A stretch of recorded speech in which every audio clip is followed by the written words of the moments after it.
Pada tabel ini kita masuk ke bagian nama kegiatan. Dari kegiatan ini berisi dari kegiatan pagi, siang, dan malam.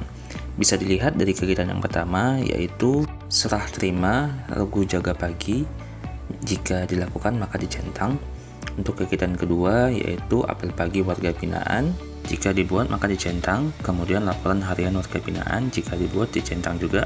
Kemudian kegiatan keempat kontrol oleh karutan regu jaga, jika dibuat dicentang juga. Kemudian kegiatan kelima penggeledahan kunjungan. Nah, untuk kegiatan siangnya hampir sama dengan kegiatan pagi. Di antara kegiatannya yaitu yang pertama serah terima regu jaga siang, kemudian kegiatan apel siang warga binaan, kemudian laporan harian warga binaan, kemudian kegiatan keempat yaitu kontrol oleh Karupam dan regu jaga, dan kegiatan kelimanya yaitu penggeledahan kunjungan. Jika 5 kegiatan ini dilakukan maka dicentang, dan jika tidak maka diuncentang juga. Untuk kegiatan malam yaitu serah terima regu jaga malam, dicentang. Nah, ini diperhatikan kalau misalnya centangnya ada 11, statusnya berubah menjadi perlu perhatian dari waspada. Nah, jika semua kegiatan pagi, siang, dan malam dikerjakan, misalnya terkumpul 13 kegiatan dari total 14 kegiatan, maka statusnya akan berubah lagi menjadi aman, karena hampir semua kegiatan dilakukan, hanya satu saja yang kosong. Lebih baik lagi jika semua kegiatan dilakukan. Nah, untuk lapas B-nya kita kasih contoh, misalnya kegiatan yang pertama dilakukan, kegiatan apel warga binaan dilakukan, laporan harian warga binaan dilakukan, kontrol oleh Karupam dan regu jaga dilakukan, namun untuk kegiatan kelimanya tidak dilakukan, maka kita kosongi aja. Kemudian di kegiatan siangnya, kegiatan serah terimanya dilakukan, untuk apel siangnya mungkin kelupaan, jadi tidak kita centang, kemudian laporan warga binaan kita centang, kontrol oleh Karupam tidak dilakukan, untuk penggeledahan dilakukan maka dicentang. Untuk kegiatan malamnya, serah terima regu jaga itu tidak dilakukan, lanjut ke apel malamnya dilakukan, kemudian laporan warga binaannya dilakukan, dan kontrol oleh Karupam dilakukan maka dicentang.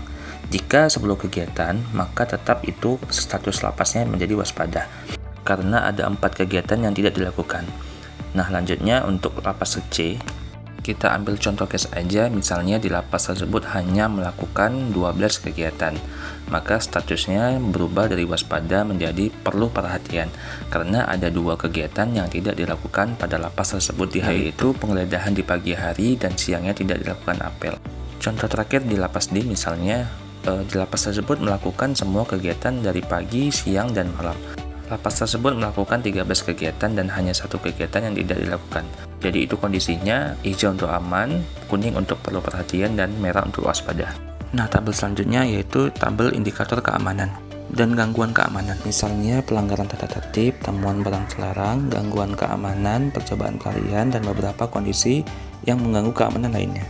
Misalnya ada case 1 contoh untuk pelanggaran tata tertib di lapas A terjadi 1, maka statusnya akan berubah menjadi merah, yaitu waspada. Dan ada case lagi temuan barang terlarang seperti narkoba atau handphone, ada 2 kejadian, maka statusnya menjadi merah. Untuk gangguan keamanan pada hari itu 0, maka tetap hijau. Untuk percobaan pelarian, contohnya pada hari itu tidak ada pelarian, kita buat 0.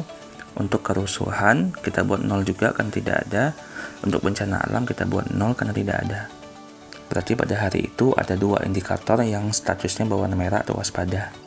Nah, misalnya di lapas B terjadi beberapa pelanggaran, semuanya kita buat tinggi. Misalnya pelanggaran tata tertibnya 1, temuan barang terlarangnya 3, gangguan keamanannya 5, percobaan pelariannya 4 kali, untuk case kerusuhan 1 kali, dan untuk bencana alamnya 0 karena tidak ada.